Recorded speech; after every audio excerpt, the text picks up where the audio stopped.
Okay, so this is my first rewriting video that involves a bad episode. But before I begin, let's establish some rules. Number 1. I can only use actors who actually appeared in the episode. Number 2. I can only use Tom Baker in the same role he had, which was as a cameo. Number 3. The episode will be a two-parter, with part 1 ending on a cliffhanger that encourages the viewers to phone in and have their say on how they want the next episode to begin, whilst also giving money towards a good cause. And number 4, I can't use the Daleks. They were originally scheduled to feature in Dimensions in Time, but due to a dispute with Terry Nation's estate, they were written out. So I must also have that barrier placed before me. Okay, so the first thing I would do is not make this a 3D style story, as the technology during the 90s was pretty poor and the 3D element didn't add anything to the story. Secondly, I'd remove EastEnders. And do I really have to explain why? Part 1 would begin with the Rani abducting the most important person in human history, the Brigadier. The abduction would take place during Part 8 of the invasion, whilst the Brigadier, the Second Doctor, Zoe and Benton were airborne. Not only does this make sense as this is before the Brigadier became a recurring character, but it also explains the absence of the Second Doctor. Back with the Rani, and it is revealed that she has already captured the First Doctor. But suddenly another TARDIS arrives. It is the Fourth Doctor along with Sarah Jane Smith. The Fourth Doctor states that he was with the Brigadier and then suddenly he wasn't, as time began to crumble around him. He then tells the Rani he regressed through his past lives to find out what was going on, which led him to her location. The Rani tells him he's a fool as he's now been captured, but this was all part of the Doctor's plan, as his other selves now have a conscious link to the Rani's location. The 3rd, 5th, 6th and 7th Doctors begin to arrive, but the Rani quickly places a time distortion around her base, which causes each TARDIS to ricochet off the base and land nearby. The 4th Doctor claims that the time distortion won't stop his other selves and that she has only delayed the inevitable. The Rani scoffs at the remark, claiming she has booby-trapped the surrounding area, much like Rassilon did to his tomb, and that the other Doctors are doomed to fail. She then commands her minions to put the 4th Doctor and Sarah Jane into suspended animation. Each TARDIS lands a few miles from the Rani's fortress. And before I continue, it's time to point out from which part of his time stream each of the Doctors are from. While the 7th Doctor is still the recent version, so he and Ace are from after Survival. The 6th Doctor and Perry are from the hiatus months set between Revelation of the Daleks and the Mysterious Planet. The 5th Doctor and Nyssa are from the short period they travelled alone, which could be set between Time Flight and Arc of Infinity. And the 3rd Doctor is from the time between the Green Death and the Time Warrior, which explains why he's by himself. On their way to the Rani's fortress, each Doctor comes up against a troubling task which involves them coming up against a villain from his past in order to save the life of a former companion. Each companion has been placed into a tube, much like the ones seen in Destiny of the Daleks. The 7th Doctor and Ace must save Mel, the 6th Doctor and Perry must save Victoria, the 5th Doctor and Nyssa must save Susan, and the 3rd Doctor must save Liz.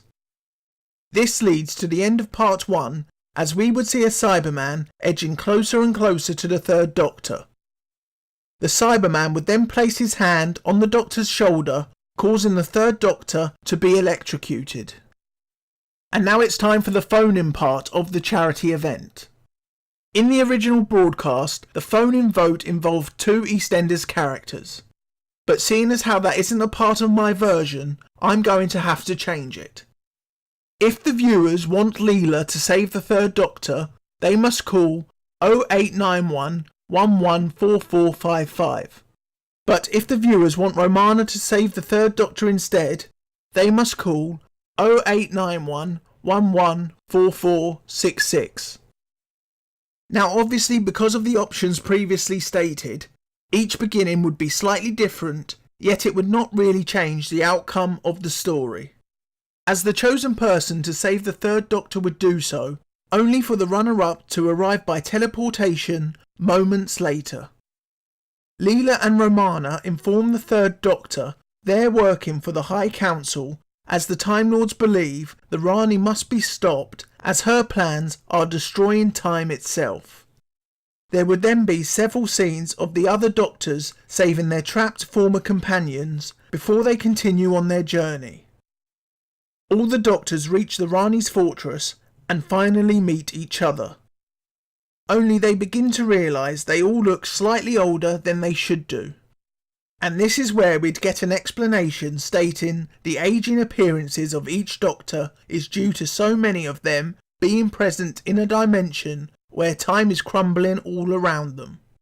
It's not much of an explanation, but it's something. Whilst weighing up their options, the Doctors realise the fortress is too heavily guarded and it would be a suicide mission to try and gain access.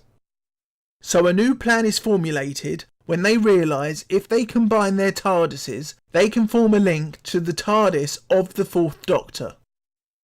They each rush back to their TARDISes, form the link and exit the fourth Doctor's TARDIS, much to the Rani's dismay. But she quickly composes herself and aims a weapon at the group, whilst in the other hand she holds a detonator which, if activated, will blow up the suspended animation chambers. The Doctors and his companions slowly move away from the TARDIS, causing the Rani to turn her back to it. This is when the doors fling open and K9 fires a laser beam at the weapon the Rani is holding.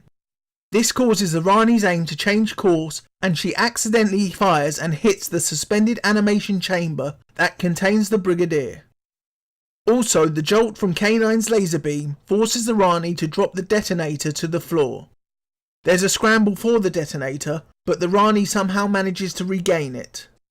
She said she's finally had enough of the Doctor's tricks and presses the button, but nothing happens. The Rani doesn't understand why there was no explosion, but the Brigadier steps forward holding the now deactivated explosives, thus making the Brigadier not only the most important person in human history, but quite possibly the most important person in the Doctor's history too. The Rani is quickly apprehended by Leela before she can escape. The fourth Doctor and Sarah Jane are freed from suspended animation and join the group as they send back the first Doctor, the second Doctor, Zoe, the Brigadier, Benton and any other unit personnel back to their own timelines. Romana, Leela and K9 say goodbye to the group, then return to Gallifrey with the Rani as their prisoner. Each Doctor says goodbye and offers a ride home to all of the additional companions that were removed from their timelines. One by one they leave and the episode ends with the seventh Doctor offering to take Mel home, only Mel doesn't want to go. Well, not yet anyway. So instead of leaving, she joins Ace and the seventh Doctor for any possible upcoming adventures they're about to have.